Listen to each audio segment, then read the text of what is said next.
Good day and welcome to the Jefferson Magics Fantasy Podcast, week 2 of the 2024 season preview, which will obviously include a little bit of a look back on week 1. I'm Pete McManus and I'm joined by Ian Harrison. As always, just a two-man show again this week. Ian, how are you?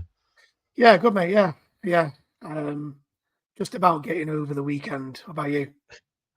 Yeah. Well, I was on a stag do, so Friday, Saturday was it's been a long weekend for me. Started off with Ravens Chiefs, and honestly, I got up to watch Ravens Chiefs, and as he threw that pass to Isaiah Likely, the taxi pulled into the street to take me to the airport. So I thought I'm gonna miss overtime here, and then I saw Harbaugh saying they were going for 2. So I was like, I can make him wait, and then they overturned it anyway. So I was like, right, perfect timing that. And then off to Cologne for 20 hours of straight drinking. So yeah, all good. So did you find a bar to watch the Brazil game in? I'm going to be honest, I didn't make it that far. No. So, I tried. I had every intention, and even at about 1:15, because it was obviously an hour later over there. So even about 1:15, I still had every intention of finding a bar. And by the time it got to 2:00, I was like, no, I need to go to bed. So looks like I missed a good game though. Well, I didn't make it to that one either. So They were all. I think all the highlights look good. Yeah, we'll review the primetime games later, but I think they or we'll quickly go through them. But I think they all look good. They're all decent games. So it's been an interesting weekend in the NFL. But we're going to start with our first quarter moving forward for the rest of the season is going to be a feature I'm calling "Appreciate You" because that's a very NFL term to use. And players we're currently loving after week 1. So whose performances did you enjoy? Who's improved your fantasy team performance in week 1? Well, it has to be Saquon, doesn't it? Yeah. You did go a bit early on our group chat though, didn't you? I did. I was giving it big licks after Saquon put up 30 odd points, and only to lose the week. But yeah, new team, 109 yards, 2 rushing TDs off 24 carries, 2 catches for 23 yards, and a 3rd touchdown. Yeah. To give myself a 33-point head start going into the weekend. The receiving touchdown was very, very impressive. And I was and it was also one of those where you're like, this is a sign of what could be for Saquon Barkley. Could be. I mean, it's easy to get excited about week 1 and go, oh, he's going to be absolutely brilliant every week because, it doesn't always work out like that. But there was a lot of signs from the highlights I saw that he could be an absolute stud and potentially running back 1, 2 on the season. Yeah, the potential's definitely there. And if you remember last week, I made one of my bold predictions was that Jalen Hurts would have less rushing routes than Jaden Daniels. And I think if Saquon keeps up playing like this and stays injury free, then I think Jalen Hurts, his rushing opportunity is going to go through the floor, really. I think that's it. If you look at the score, because like I say, I didn't make the Eagles game. When you look at the final score and then you go back and check the sort of box scores in terms of the fantasy points, you would have seen that score and gone, oh, Jalen Hurts is going to have a big line. And he didn't. I think he had about 16, 17 fantasy points, depending on what scoring format you're in.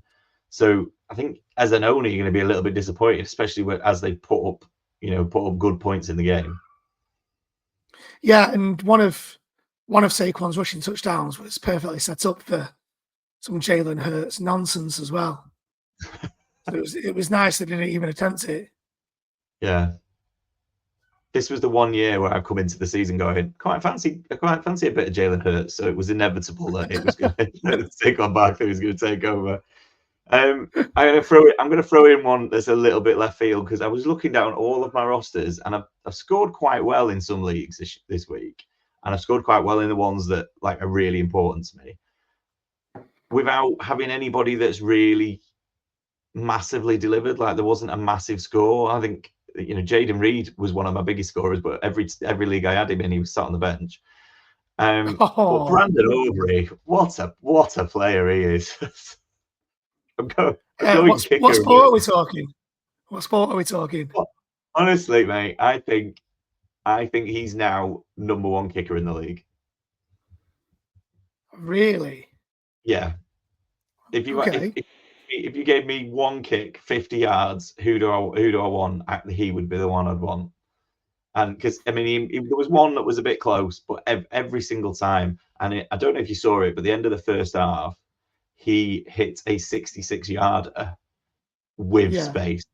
Like he would have equaled the record that Justin Tucker set a few years ago, and he had loads to spare, and then he got called back for a penalty, and I was just and they thought about going for it from 71, and you could see him going, yeah, go on, I can do that. I was like, he's going.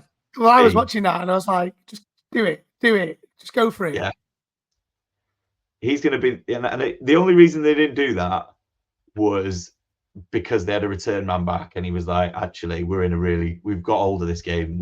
That could be a big mistake to make early. But I think if anyone's ever going to kick a 70-yarder, he could do it. Yeah, I think he's got the potential to do that, hasn't he? Yeah. There was a couple of kickers that had big weeks, didn't that? Chris Boswell, he kicked 6 field goals against the Falcons, and then Jay Moody, didn't he? He kicked 6. Yeah, Moody had a big night last night. Yeah, which cost me big in one of the charity leagues. I lost by 0.6 points thanks to Jake Moody scoring 27 points, which is it's an unbelievable loss to take. There'll be some unhappy people this morning because I don't think a lot of people saw CMC not playing. No, that will definitely have caught a few people out. Yeah, and it was like, I mean, it's done me in a few leagues. I got up to watch the game, but by the time I'd realised he wasn't playing, it was too late. I hadn't seen any news that he wasn't likely to play. I think I've actually won a league because I won in one of our home leagues with mates because the other guy didn't know he wasn't going to play, and I had enough to hold on to beat him. So I was like, that was a little bit unfortunate, even with the new sleeper auto sub rules. I don't think a lot of people are aware of the auto sub rules if you've got them in your league, and I also don't think that a lot of people were prepared for McCaffrey being one of those options that they had to cover for. So yeah, I think it may be like they knew for a fact they weren't going to get up for it, and I thought, well, it's the last game of the night, last game of the week. I might just set it just in case. But I reckon quite a lot of people got caught out by the CMC not playing. And I mean, they trusted Jordan Mason, and I didn't have Jordan Mason, but I wish I had. Like the amount of, he got something like 28 carries, didn't he? Yeah, he picked up a big workload. Yeah, they obviously trusted him, and they were going to give him the ball, so he'll be. But so did Debo did quite a bit of work in the backfield as well. Yeah, he's always going to get that when McCaffrey's not there. Yeah. Yeah. Any others that you want to mention? Special shout outs? No. I'll go on to be worst player in a minute, but no special shout outs. I mean, I would give a special shout out for Jaden because I did start him in every league I had him in because I had faith. I'm not sure whether that faith's going to carry on under Malik Willis. No, I think that's it might be one and done with Jaden Reed for now. Yeah, well, I woke up, obviously watched the highlights, saw the numbers, and I was it's week 1, so you're kind of gutted that you've missed out on the points when you've left him on the bench. But then at the same time, you're like, well, at least now I know it was a good draft pick. It seems like a good draft pick. I'm confident for next week. And then you find out Jordan Love's not going to be there, and you're like, well, now I'm not sure I'm confident for next week. So it was. I feel like I might have missed an opportunity on Jaden Reed, and the next opportunity might not be for 6 or 7 weeks. Week 7. Yeah, well, as we always say, like teams will find a way to get the receivers the ball. The problem with the backers is there a lot of mouths to feed there, and is Willis going to be able to sort it all out? Because Jordan Love's, that's a big step down, isn't it? The last time we saw Malik Willis, he wasn't a good quarterback. No, not at all. Go on then. Who's the one you're not happy with this week? Well, I was going to go in on Amari Cooper, but I'm guessing we're going to cover him in the game day section. Yeah. So I'm going to go with Evan Engram, who I've been high on in several of my leagues after he finished last season as the most targeted tight end in the league. But then against the Dolphins, he only managed to score 1.5 points thanks to one 5-yard reception, which killed me in quite a few leagues. Other than Isaiah Likely, which nobody saw coming, no, it wasn't a good week for tight ends, though, was it? No, it wasn't. Like Trey McBride, Kittles, Kelsey's, Kincaid. No one, Kyle Pitts. None of them had a good game, really. I think they literally only Isaiah Likely that had a standout game. No, I mean, I've got Pitts in one of my leagues, and he scored a touchdown and still ended up with 11 points. So I was like, well, that's not ideal. I think only 3 catches or something for Kyle Pitts, wasn't it? Yeah, I thought I read somewhere that Ingram got quite a lot of targets, but he might have had 5 targets, but only caught 1. Yeah. But I'm not giving up. I'm expecting a better week next week because they have got the Browns. The Browns have got a decent pass rush, and Trevor Lawrence might need to get rid of the ball a bit quicker. So he's going to have to work those short to intermediate areas, which is where Ingram kind of lives. So I think Ingram's going to bounce back next week. I'm watching this through slightly rose-tinted glasses because I've been on the Trevor Lawrence is still a great quarterback bandwagon all summer. I thought he looked, from the bits I saw from Red Zone, I thought he looked quite good. And that touchdown throw to Brian Thomas is incredible. Yeah, so that was a great throw. Yeah, and that whole thing, I was like, that's exactly what we want to see from Trevor Lawrence. So there wasn't enough of it because I don't think the Dolphins are a great side, so there wasn't enough of it. But I think it was positive for a week 1. I don't really have a massive negative because I made a point this year of not getting too carried away with preseason and not trying to not get too carried away with week 1, because I always think week 1's the hardest to sort of manage as a fantasy manager in your mind, in that you've got nothing to compare it to. So it's just in soulless. It's like you've been waiting 6 to 9 months for these players to take the field again, and then you are just going to compare it on that. Whereas, if Evan Ingram's a perfect example. If Evan Ingram had done that in week 5, having put up 4 weeks of decent scoring, you wouldn't think anything about it. You'd just go, oh, well, it was just a blip. He'll be fine. Whereas you do start to sort of panic and go, well, is he going to be different? Chris Olave was the big worry for me in that he did, but I also think, I mean, Derek Carr looked good at the start, and that game got so far out of hand that he ended up only throwing 200 yards. So he just didn't have to, like, Kamara's had a good game because they've just kept giving it to Kamara and they've just run the clock out. They still put up 47 points. And I was like, in an ideal world, the Saints need to be tested a little bit more than that. And then Olave would come into it because that's where you're going to need your marquee wide receivers. But I think there was a lot of, I'm trying not to overreact because I feel like there was a lot of wide receivers in that boat.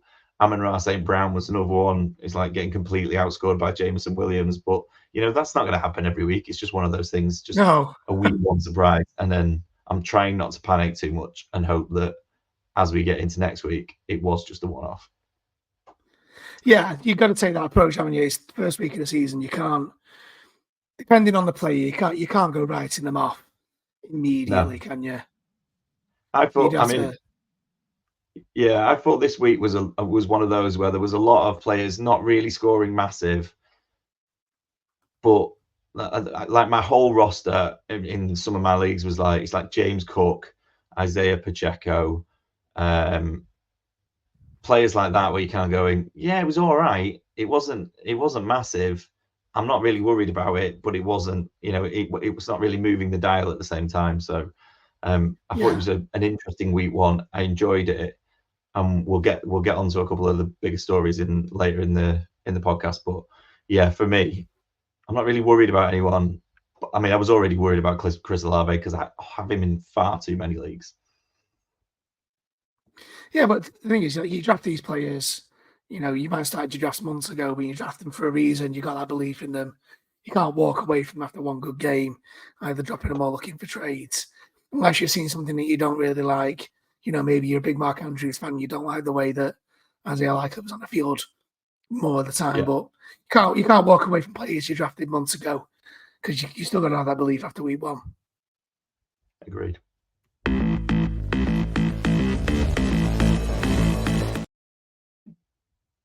Whoops. I wondered whether you were just going to try and style that out. I think we pressed the wrong button then. Yeah, we did. We need H back. That signals quarter two. Where is he? Who has a holiday in September? What's he doing? On to quarter two, where we're going to start talking about some of the leagues that we've played in. Obviously, we talked about game day last week. Game day is a good place for us to start. I don't really know where we start. I can tell you where we finished if you want. Congratulations to the guys at Game Day. From what I believe, from what I read, it was their highest entered game of all time. So Sunday Stars. So congratulations to them. There was 212 total teams entered. And out of that, the Jefferson Madrigs podcast lineup, captain chosen by Ian, sort of, and finished off by me, finished 205th out of 212. Oh, no. There's only 7 people who managed to put in a worse lineup than we did. So if you tune in for the first time and wondering, if these guys know what they're talking about, the answer is not at all. So yeah. In all honesty, though, my personal entry finished 196. And I was sat there thinking, there's no way the podcast did worse. Yeah, we did. And the thing is, it started off really well. So you obviously gave me the option on the pod last week of Cooper or Olave. I went with Olave. It turns out that didn't, as captain, that's what I'm talking about as captain. Turns out that didn't really matter because they were both terrible. But I teamed him up with Derek Carr, thinking that's the way to do it. We'll stack from there, and then we'll go. Yeah. And Derek Carr throws the first touchdown on red zone, and right, we're off and running here. Then not that long after, Kyle Pitts gets the touchdown, and I was like, right, we're flying. And it wasn't until about an hour or so later, I was like, I'll just check that. And I was like, this isn't going, nothing else has happened. As we just talked about, Derek Carr didn't have to do much. He threw 3 touchdowns and a couple of 100 yards. But when you look at the score and you're like 47 points, you were just assuming or hoping that Derek, I knew they'd piled up points on the Panthers, but I thought he would have had to do more than a couple of 100 yards and 3 touchdowns. And I thought Olave would have to do more than whatever terrible line he had. So, I mean, I know it didn't come off, but I do still kind of stand by the Olave pick because the reasons he gave, he was only 5,800. You know, the Carolina D is ranked 29th against receivers. Derek Carr fully fit, increases production for all his receivers. And then everyone but Olave scored. I was like, it's not really our fault. It's more Bryce Young's fault. It's more Bryce Young's fault for not being able to put up a fight. Like, because he looked even worse than he looked last year. But I was like, if he'd been able to make a bit of a game of it, then maybe that would have worked. Maybe the pick would have worked out. But yeah, that's game day. So congratulations to those guys. If you haven't down 30-0 at half time, if you haven't played game day, sign up using the app and the code JMDFS for a free week on us or free entry on us. And I hope you do. If you do, I hope you do better than us. We will be picking a captain and we'll be picking a team. We will stick that. We're recording Tuesday night, so it's early. I think the game has launched, but we haven't had a chance to review it. I mean, we should probably just run our finger down it and go randomly because it can't go worse than last week. But we will do that. We might as well just pick the most expensive guy, just making you captain. Yeah. The winner this week, Captain Tyreek Hill. Yeah, see, even he didn't put massive points, did he? 52 points. He had Baker at QB for 29. He had Mixon for 26, Godwin for 22, and Nico Collins for 17. But then he did make some bad calls on Javonte Williams, shockingly, Andre Yoshibas, and Noah Fant. So, and still won. The 5 he got right was more than enough. Yeah, that's all you need. They don't all need to be winners. No, just got a hit on 1 or 2. Oh, well, 5 or 6. We didn't hit on any of them. Right to start with. Yeah, that's right. But yeah, have a look out for that. The other thing we thought we'd have a quick review of our JMD/JTT Dynasty Series. best and worst scores. So this was the charity league that we launched in association with the guys at the JTT Cup and Matt, Millionaire Matt, and the job he does over there. So the drafts were back in May. It feels like a long time ago. We launched a cup competition last week, so there'll be some more information on that if you are in the league. And we just thought it'd be a quick shout out to the best and maybe the worst score. Seems a bit harsh, but we'll get to that. The best score this week was Team PM Big Man, and he put up 199.24 points. Oh, it's a good effort. It's a flipping incredible effort. It's that good. Out of the 32 teams across the 4 divisions, the second best score was 170. So he scored 29 points more than anybody else. That is a great effort. Well done. Would you like to take a wild guess at who was playing Team PM Big Man this week? No. In the JMD JTT Dynasty Series? Was it H? Nope. Oh, was it you? Was it you? Yep. It was me. Oh, no. Was it even... Do you know, were you in a few leagues and I was like, right, I've lost that. I'd lost it way before last night. In fact, I'd lost it before Sunday Night Football. He's obviously put up a big score. So I didn't really look at how big the score was until I was going through all the scores this week. And I've put up the second highest score in my division and lost to obviously the highest score. And overall put up the 8th highest score across all 32 teams and still didn't get a win for it. So... yeah, tough loss.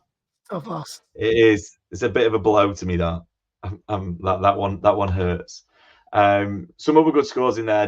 Team DS Liddy 92, Team 89 Monday, both in the Elway division. They were the second and third highest overall scores. In your division, Ian, Team MKC Papa put up the highest score of the week, and in the Brady division, it was 5 Yard Rush Murph with 161. Oh, good. Well done, Murph. Oh, nice one, Murph. So all of those and several others will be entered into the cup competition. Top 16 from this week goes into the cup competition. Starts next week. So if you're in the league, keep an eye out for that. Not timed this very well. We've got like 7 minutes to go, and we've talked about the 2 things we're going to talk about. Well, have you got on Scott Fish this week?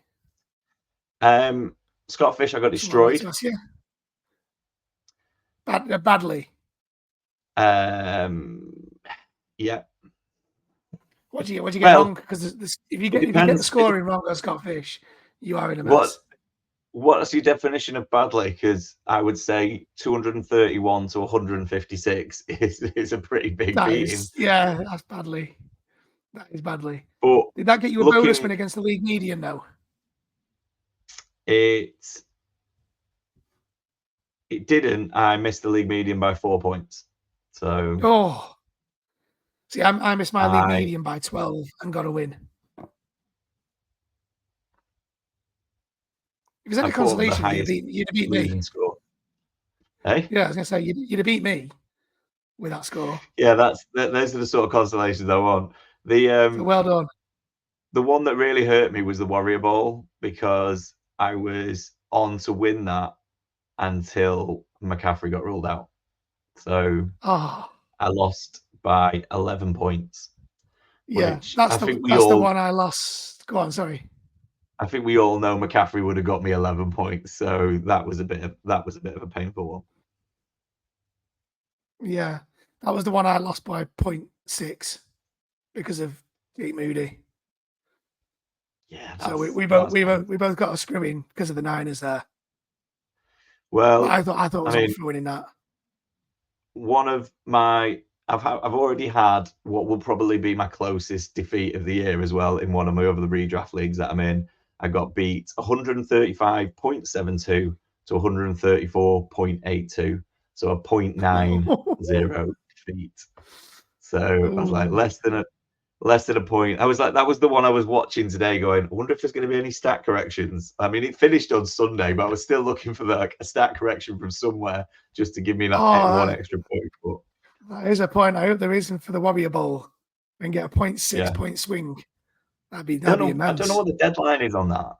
Like, well, I think they made stat corrections at the start of this season for last season. I did see some they were correcting stats for last season at the beginning of this season. I was like, that's so harsh. Imagine winning a championship, having a trophy for 8 months. And then they go, surely they can't take that away from you. But surely that's just for like record purposes. There can't be a change in leagues. I can't remember who the players were, but they were nobody players. Yeah. It was like they probably got one snap that only like didn't get recorded, or it got recorded when it shouldn't have got recorded, and it wasn't anyone big. It wasn't anyone league changing. But imagine they change my CMC stat lines 10 months from now, and that's it. Yeah, I think that's it. There must be a deadline though. It's like, right, that's it. The week's over. We've moved on.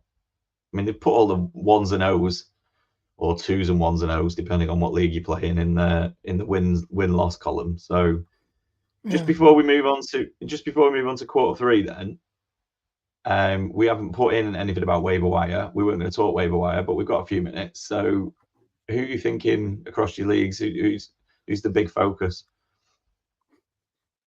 Well, Isaiah Likely straight away. Yeah. Especially in 8-team leagues like our bread and butter, you probably find him knocking around the waiver wire somewhere. If you're in a 10-team league, you'd be very, very lucky to find him still available. But his performance was incredible. He was a toe away from another touchdown. They had Mark Andrews and Isaiah Likely on the field most of the time. So it's looking like if you have them both, you can play in both. But yeah, Isaiah Likely definitely. For me, it's J.K. Dobbins. I was like, and I'm a little bit concerned because he literally carried the ball like 10 times for 135 yards. I don't think anyone could keep up that level of efficiency, but he looked good, and they are clearly going to give him the ball a little bit more if he carries that on. So it's one of those that I'm like, I don't want to spend up too much on like in the fab leagues that I'm in, trying to get him, because we all know he's going to break his leg next week or the week after or something. So it is a bit of a gamble, and a team that wants to run the ball, he looked like the missing piece from your roster. Yeah, I think, is this not how the J.K. Dobbins trap works though? Yeah, he's got to have a good week to make everyone buy in, for him to then get injured and disappoint everyone. I thought you were going to say Alexander Mattison for a minute. I didn't think about it. I almost I resisted texting all of the WhatsApp groups that were in together, just going, and I knew it. I always knew it. But yeah, he said he's gonna go with Matt. He said he's gonna go with Mattison moving forward, didn't he? Oh, I can see it coming. I can see that waiver wire pick coming, Pete. I'm not going down that road. It's far too early in the season to be waiving Alexander Mattison. Jameson Williams is another one though. It'll be interesting to see, and especially in Dynasty, I think he'll be in a lot of Dynasty rosters, but redraft, I think Jameson Williams could be a big pickup this week. They were you've talked about Likely, that J.K. Dobbins, Williams, and Likely were the 3 that I looked at and thought they're the ones who are going to get, like, they're going to be the top of everybody's waivers if they're not already owned. I agree, definitely. Likely was. So moving on to just generally NFL chat. This is the point where we have to talk about the Bengals, mate. Big stories of the week. Does it get any bigger than the Patriots beating the Bengals? I mean, it probably does, because it's becoming more of a tradition now, isn't it? It's not exactly shocking anymore. You can't have seen that coming, though. No, I didn't. I saw a stat. Zach Taylor is now 1-10 in the first 2 games of the season since taking over at the Bengals. So over 6 years, he's only won one game in the first 2 games of the season. That's ridiculous. I know, and we've got the Chiefs next week, so I'm not expecting us to go 1-1 either. But the thing is, like, I don't know whether you've seen any of it. We had Mike Gesicki drop a touchdown pass, and then within a minute, Tanner Hudson fumbled walking into the end zone. If either one of those sticks, we've won the game. Yeah. And then we had Charlie Jones fumble a punt on our 30-yard line. Like everything that could go wrong did go wrong.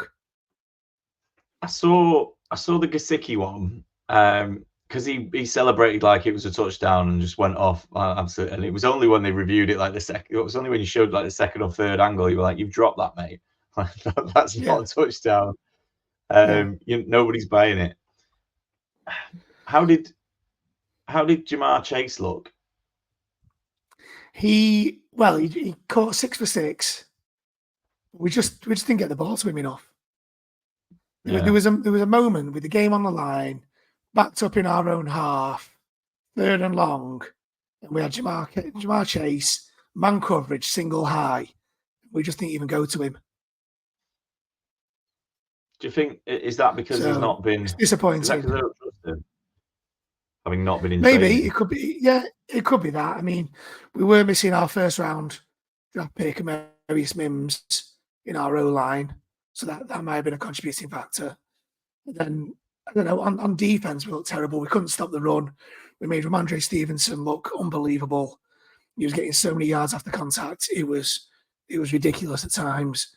And the Patriots D looked really good in comparison.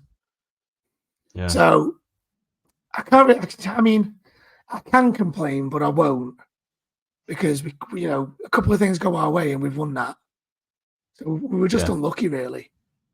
But it would have been a lucky win had we walked out there with it. You can't keep starting 0-2 and hoping to win the division, though.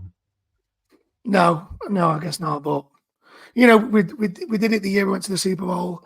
We did it the year we got knocked out in the FC Championship. So if we lose next week, I am far from panicking. Yeah. While we're on the subject of your division, only the Steelers could not score a touchdown and finish the weekend in first place on their own in a division that's got teams like that. So, like, how does that happen? What is it with that team? Yeah, don't score a single touchdown, but top of the division. Fantastic work. And from what obviously I only watched Red Zone, but from what I saw in Red Zone, they didn't even look like scoring a touchdown. They got nowhere near. It's not like they were on the 5-yard line and they just couldn't put. They were nowhere near scoring a touchdown. It was like, let's get it into field goal range. Boswell will hit a field goal, then we'll let's try and stop. And TJ Watt was all over Kirk Cousins. Yeah. Oh yeah, of course he was. Yeah. I mean, there was a long ball to George Pickens that put them near the red zone, if not in it.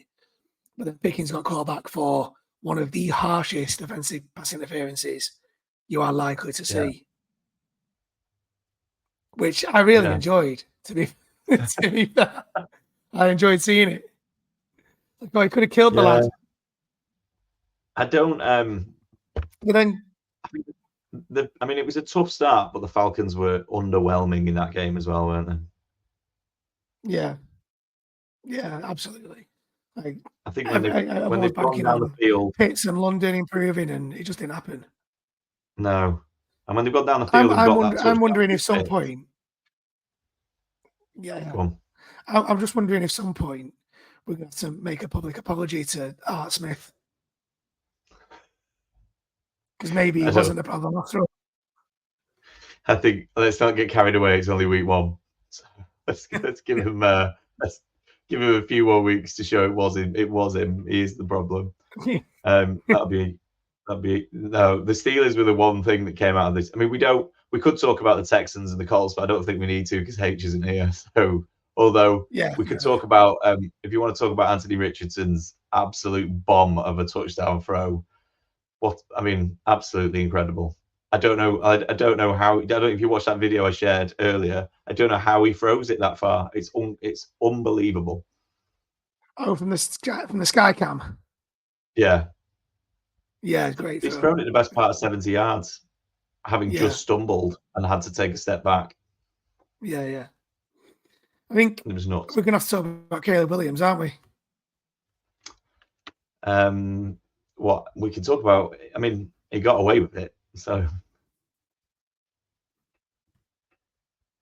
He got away with it. He was disappointing, wasn't he? Really, 14 of 29 for 93 yards and 0 touchdowns. yeah. Like he might have been better off just turning the ball over and letting the defense score the touchdowns for him. Yeah. That's rookie first game. I think And there's a lot there's a lot of expectations on him because he's the number 1 overall pick and he's the best thing since Trevor Lawrence or potentially Andrew Luck to come out of college and all this. But he's still a rookie playing his first game in the NFL. I think it's going to take him a few, the weapons he's got, this, that, and the other. It's going to take him a while. There was a couple of throws that looked all right. It was a little bit like watching preseason. And I mean, I didn't watch their preseason games, but I watched Hard Knocks, and it was a little bit like that. Like there was moments where you go, yeah, I can see why he's so highly touted and why he's the number 1. But at the same time, there was a lot of not really getting things going. And as I've said all along, I don't rate Eberflus. I don't think they're set up. I think the Bears defense finally looks decent, which it should do for the amount of money and effort draft picks they put into it. But I don't trust him to pull a proper game plan together for the offense. And I just think they're going to be a bit stop-start all year. They'll be getting really excited because they won and the Packers have lost the quarterback and all that sort of stuff. But I mean, if there was anything that came out of this weekend, there's only one team winning that division, and it's neither the Packers or the Bears. Yeah, fair enough. Yeah, can't argue with that. I mean, the Bears have got the Texans next week. So if they don't find a way of scoring on offense, I can't see them getting a win there. No. The Texans look good on Sunday, sorry. Yeah. The Texans. Yeah, they did, didn't they? But you kind of. Yeah, they did. Yeah. We were kind of expecting them to look good. So, although Richardson missed a couple of touchdown passes to Adonai Mitchell where he was wide open, and he's just overthrowing him. And if he'd hit on one or two, if he'd hit on one or both of them, could have been a different game.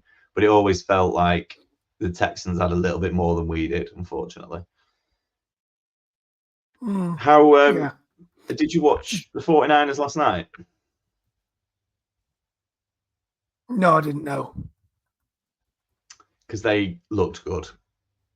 Like they've spent the last 3 or 4 weeks faffing about with contracts, and it's almost as if they've got to the point where they're like, well, we know we're good, so we've got something to talk about, so we won't sort these out until the last minute.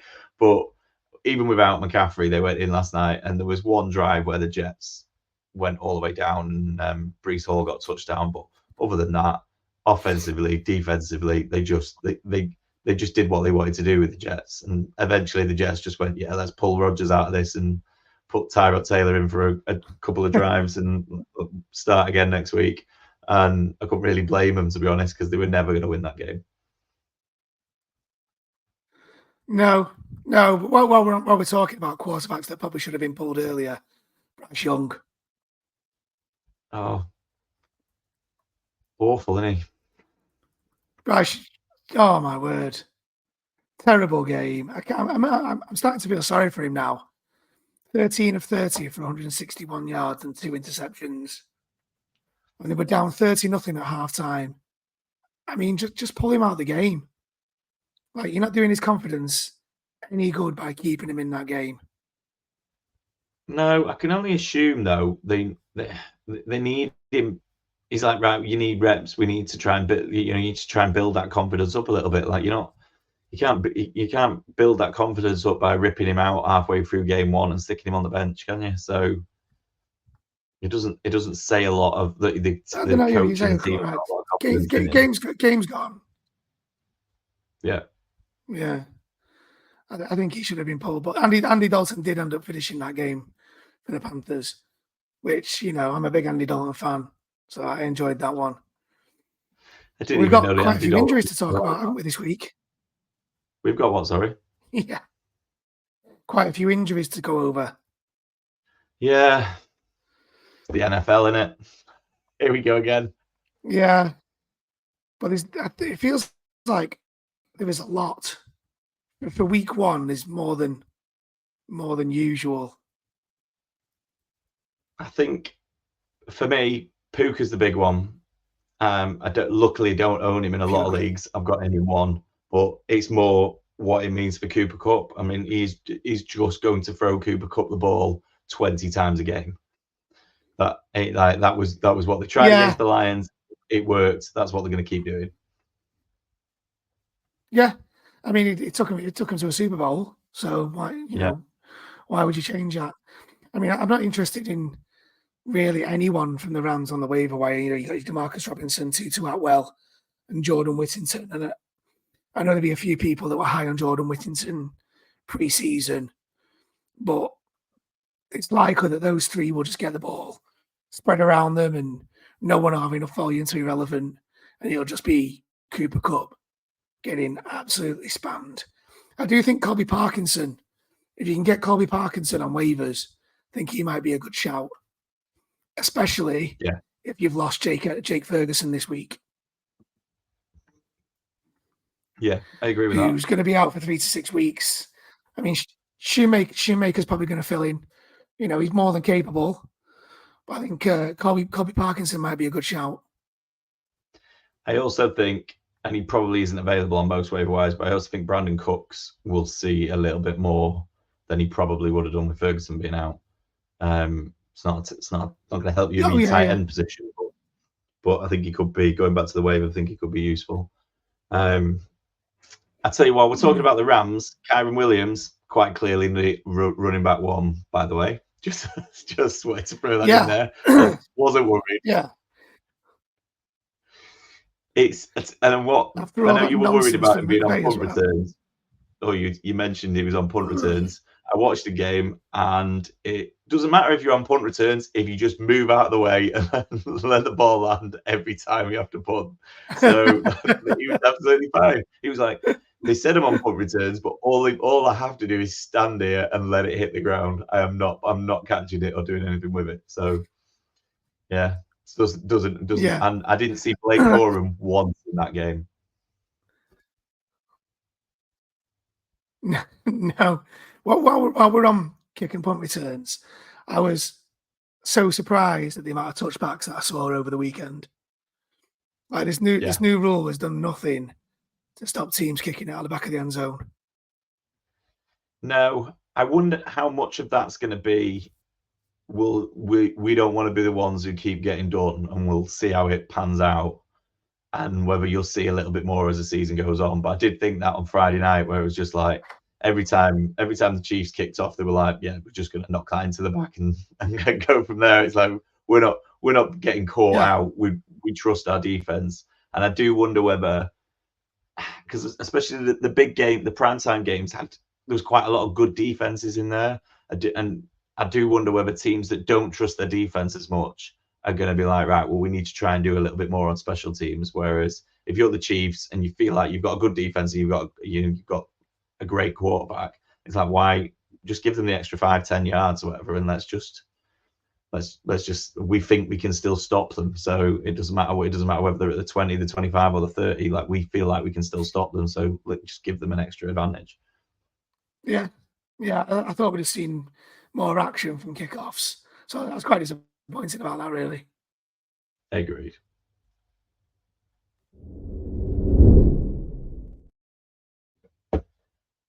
Last 15. Let's kick off with our selection nightmares. Last week I was between Rice and Neighbours.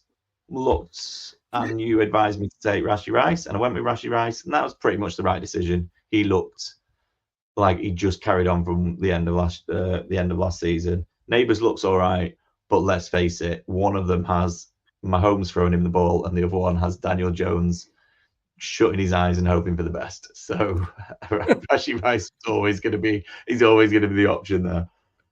So that was mine. And Yeah. do you want me to kick off this week, or are you going? No, you kick off, mate. Mine is a proper. This is about as nightmarish as it gets for me. So in terms of selection nightmares, one because, or mainly because, I love both these quarterbacks and I don't know what to do. So to give those who are listening a bit of context, in both of our redraft leagues or friends redraft leagues that me and Ian are in, I took Kyler Murray in like the 7th or 8th round. He was the quarterback I was targeting. He was the one I went after. And in both of them, several rounds later, Anthony Richardson was still there. So I was like, right, I'm going to take Anthony Richardson. I'm going to go with both of them. Someone's got to take him. I don't mind going with both of them. So I went into last week and I was like, right, who am I going to start? And my strategy was I'm going to start Richardson in week 1 because I feel like it's a better matchup. Didn't trust Kyler at the Bills. And then Kyler's got a couple of home games. So I was like, right, I will then switch it to Kyler. I got it right last week. And now because I've got it right and he scored more points than Kyler did, quite considerably, 14, depending on the scoring format, I was like, now I'm in a dilemma of do I stick with my original thought of go for Kyler? He's at home. I trust the matchup more. They've got the Rams in Arizona. The Colts are going to Green Bay, which doesn't feel like an easy matchup. Do I stick with Kyler and just trust my thought process from 5 days ago, or do I just go, actually, I'm just going to ride Anthony Richardson until the points dry up?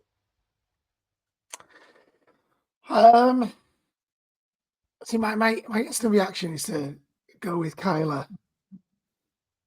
Yeah.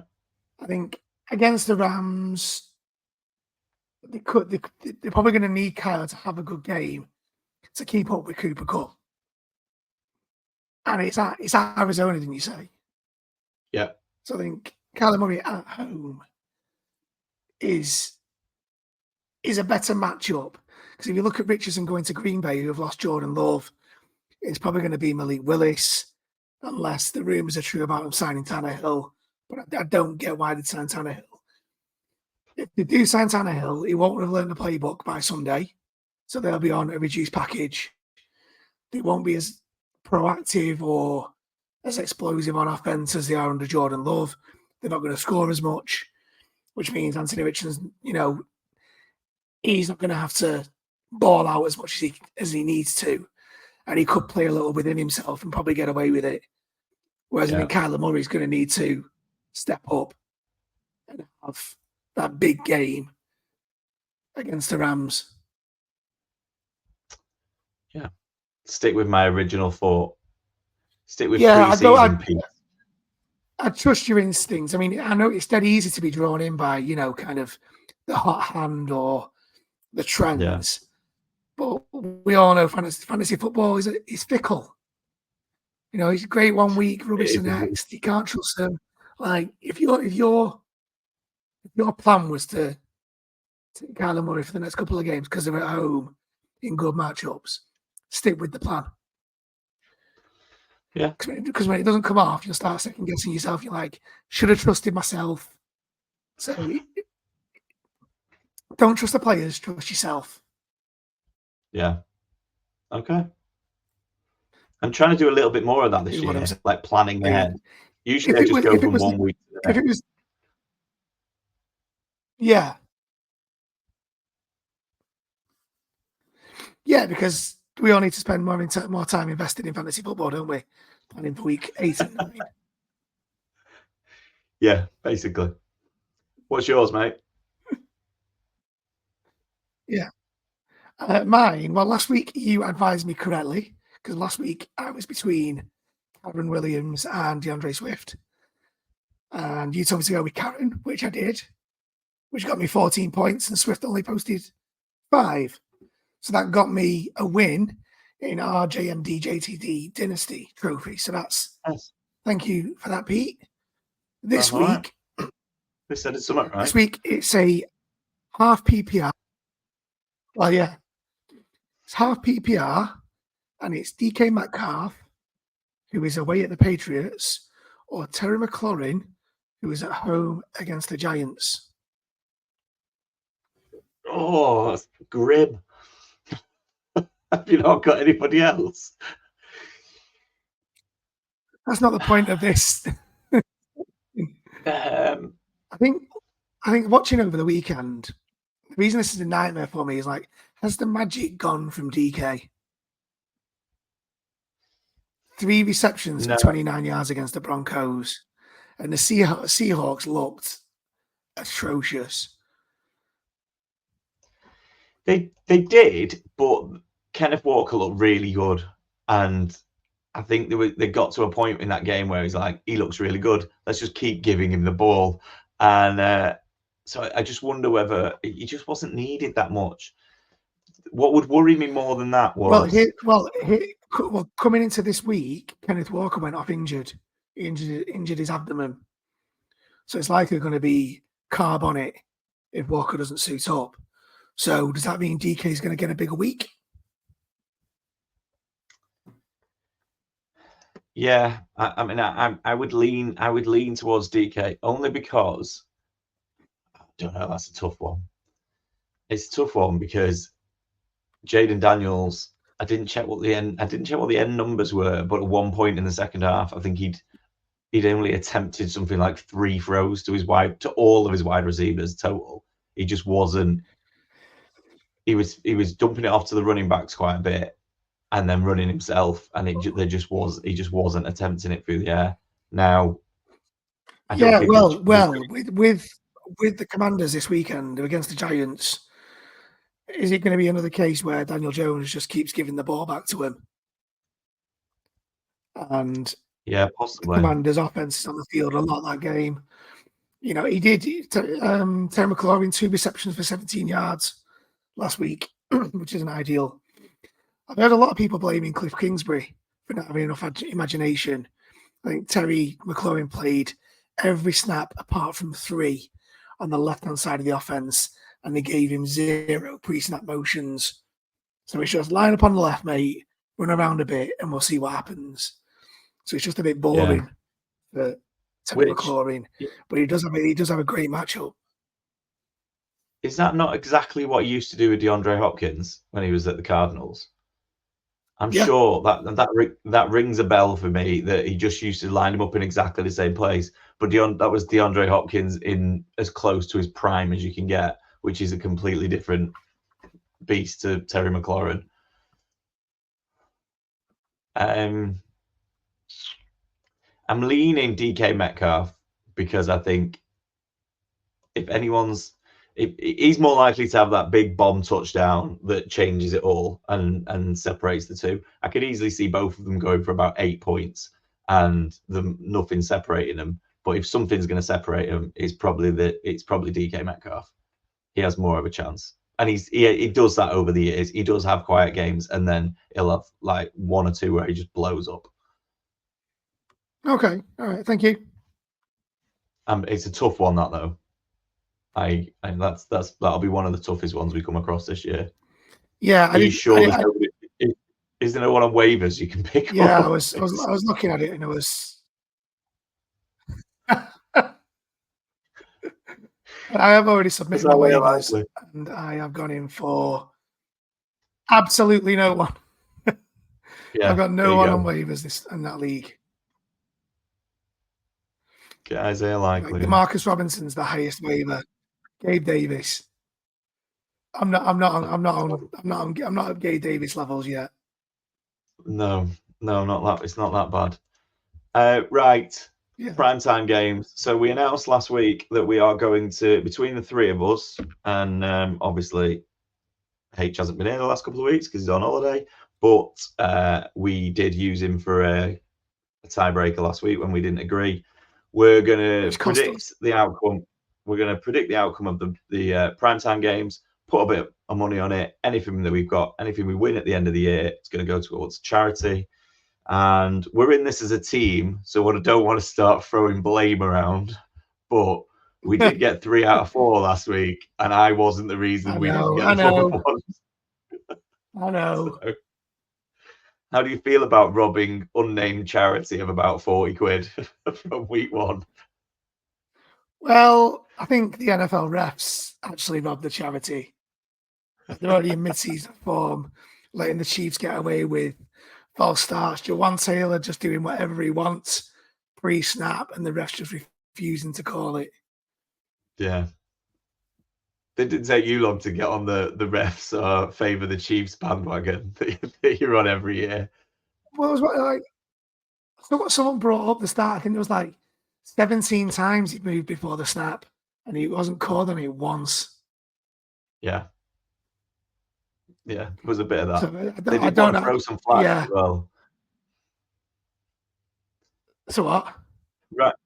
Bills Dolphins. Bills at Dolphins Thursday night. What are you thinking? Dolphins. Yeah, me too. I don't know what like the Bills divisional clash. The Bills both 1-0. Mm. I think the Bills really struggled to get past the Cardinals. The Cardinals really put them to the test. And on the flip side, the Dolphins didn't look as explosive as I expected them to look, but I feel like he'll iron a bit of that out, and then they'll go again on Thursday, and I can see this being a bit of a shootout. It's definitely one of those when you look at the game, when you look at the Thursday nights, Monday night games, when you're based in the UK, the ones you're going to stay up for or get up in the middle of the night. That's one that I'm like, this could be a shootout. I need to go up for that on Thursday. So I'm looking forward to that. Yeah. I will go Dolphins with you. So no need for H to do a tiebreaker. Bears at Texans Sunday night. It's got to be Texans. Yeah. Yeah, as I mentioned before, like Caleb Williams, I know it was his debut. He looks a little bit out of his depth. I don't think it's going to be like a longer term issue. I think he has got the quality, unfortunately, to turn it around and actually shows what he can do. But he's not another Bryce Young, is what I'm saying. But I just don't think he's going to turn it around in time to inspire the Bears to a win against the Texans. Yeah, I agree.